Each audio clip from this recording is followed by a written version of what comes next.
बिस्मिल्लाहिर्रहमानिर्रहीम अस्सलाम वालेकुम। उम्मीद की जाती है कि आप सब लोग खैरियत से होंगे और मेरी दुआ है कि अल्लाह पाक आपको अपने हिफ्ज़ व अमान में रखे। आमीन सुम्मा आमीन। डियर स्टूडेंट्स, आपको मालूम है कि हमेशा आपके लिए, आपके फ्यूचर के लिए, आपके फ़ायदे के लिए अच्छी सी वीडियो का इंतखाब करता हूँ, जिसमें मैं आपको टीच करने की, एजुकेट करने की कोशिश करता हूँ ताकि आपके नॉलेज में इजाफ़ा हो सके। डियर स्टूडेंट्स, आज की इस वीडियो में मैं आपको ब्रीफ़ करूँगा कि एमफिल के थीसिस को लिखने का आसान तरीका क्या है, कौन सा तरीका अपनाया जाए कि हम एमफिल का थीसिस इजीली लिख सकें।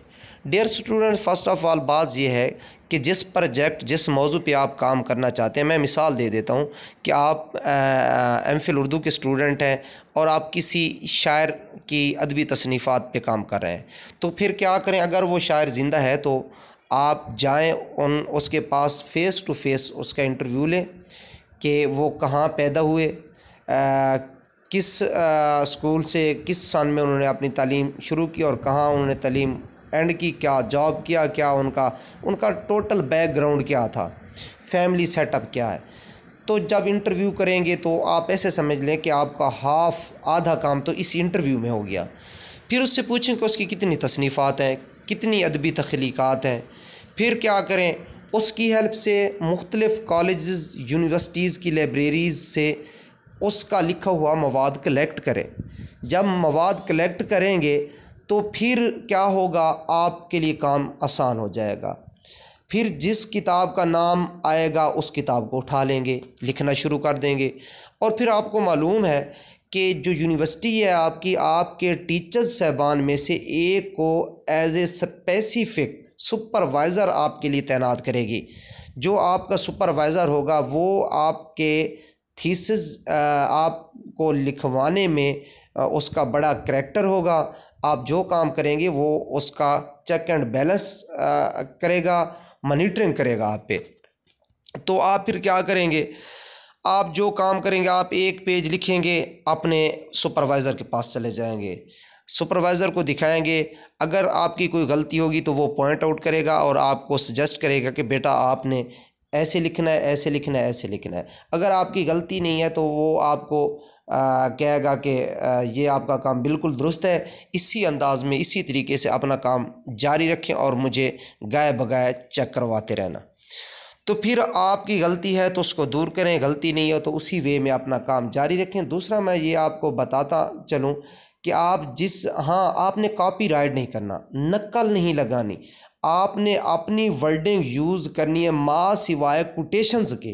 कोटेशंस क्या होती हैं, आपको मालूम होगा कि आप अगर किसी किताब का हवाला देना चाहते हैं तो उसका फिर क्या करेंगे, जिस किताब का हवाला देना चाहते हैं, अगर अल्लामा इकबाल की शायरी की किसी किताब का हवाला देना चाहते हैं, कोई किताब उठा लेते हैं, तो फिर क्या होगा जी, उस किताब को जहाँ से आप पढ़ेंगे वहाँ से आप मैक्सिमम 6 से 7 लाइनों की एक पैरा उठाएंगे, अपने थीसिस के अंदर पुट करेंगे और जिस किताब से वो पैरा उठाएंगे उस किताब का वही पेज नंबर और उस किताब का सन्ने अशात और पब्लिशर्स का नाम क्या करेंगे, उसी चैप्टर के जो थीसिस अपना लिख रहे हैं उस चैप्टर के एंड में वो लिख देंगे, ताकि जब आपका सुपरवाइज़र चेक करे या एग्ज़ामिनर चेक करे तो उसको पता चल जाएगा कि ये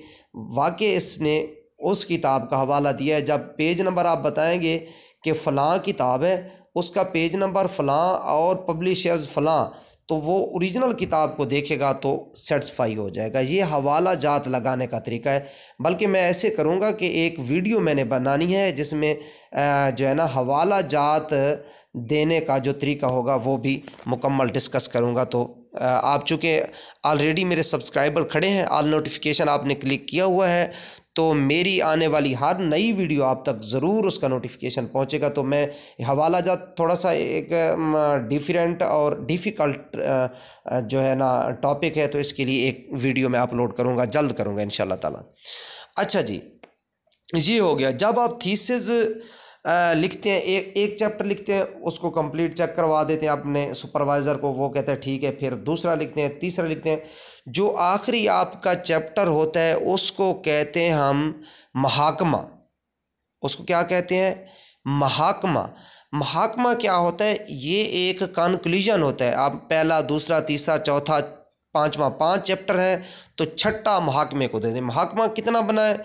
मैक्सिमम 5 पेज का, 5 सफ़ात नहीं, 5 पेज का बना लें, ताकि उसमें फिर क्या नतीजा जब लिखना होता है तो बड़ा शॉर्टकट होता है। मैं आपको छोटी सी मिसाल दे देता हूँ, छोटी सी मिसाल देता हूँ। अब मैं 2 क्लास की मिसाल दे देता हूँ कि हम लिखते थे कि अपना कहानी लिखते थे। कौन सी कहानी ले? लालच बुरी बला। नतीजा लिखते थे कहानी के एंड में लालच बुरी बला। ऊपर आप देखें कितना मवाद दिया करते थे हम। लालच बुरी बला की पूरी तफसील लिखते थे। तफसील लिख के जब उसका नतीजा हम लिखते थे तो नीचे बस लालच बुरी बला। देखिए शॉर्टकट हो गया ना, चंद वर्ड्स हो गए ना। तो एमफिल का जो थीसिस होता है इसका महाकमा same to the stories conclusion होता है। जस्ट आप लिखेंगे, उसका जो महाकमा लिखेंगे वो एक नतीजा होगा। आप जानते हैं कि नतीजा हमेशा मुख्तसर होता है, हमेशा जामे और मुख्तसर होते हैं। आपने जो महाकमा लिखना है वो जामे होना चाहिए, मैक्सिमम 5 पेज, वरना आप 2 पेज का भी एमफिल का अगर महाकमा लिख देते हैं, उस जामे हो और 2 पेज का हो तो सो बेस्ट, वो सबसे अच्छा है। ये है एमफिल के थीसिस के लिखने का तरीका। फिर से बताता चलूँ, फ़र्स्ट ऑफ़ ऑल जिस टॉपिक पे काम कर रहे हैं उसका रिटर्न मवाद कलेक्ट करें। अगर कोई शख्सियत है, ज़िंदा है तो इंटरव्यू लें, वफ़ात हो चुकी है तो कोई उसकी सवाए उम्री या उसका बायोडाटा, फैमिली बैकग्राउंड कहीं से सर्च करें, फिर अपना काम शुरू कर दें। थोड़ा थोड़ा काम लिखते जाएं और अपने सुपरवाइज़र को चेक करवाते जाएं। सुपरवाइज़र अगर आपकी गलती पॉइंट आउट करता है तो उसको आप दूर करें, फिर सर के पास चले जाएं और सर को दोबारा चेक करवाएं। इस तरह काम करते करते आप अपना एमफिल का थीसिस मुकम्मल कर सकते हैं। डियर स्टूडेंट्स, याद रखिएगा, ये मुहाकमा नंबर 1 मुहाकमा, नंबर 2 हवाला जात लगाने का तरीका, नंबर 3 सिनॉप्सिस बनाने का तरीका। ये जल्द अज जल्द जो है ना 3 टॉपिक्स हैं, इन पे अलग-अलग वीडियो मैं अपने चैनल पे अपलोड करूँगा, तो आप सुन लीजिएगा। इंशाअल्लाह ताला आप मुकम्मल तरीके से आगाह हो जाएंगे। आज की ये एक शॉर्ट वीडियो थी, आपको एक तरीक़ाकार बताने की, ताकि एमफिल का थीसिस आप आसान तरीके से राइट कर सकें। Thank you so much. अपना ढेर सारा ख्याल रखिएगा। अल्लाह हाफिज़।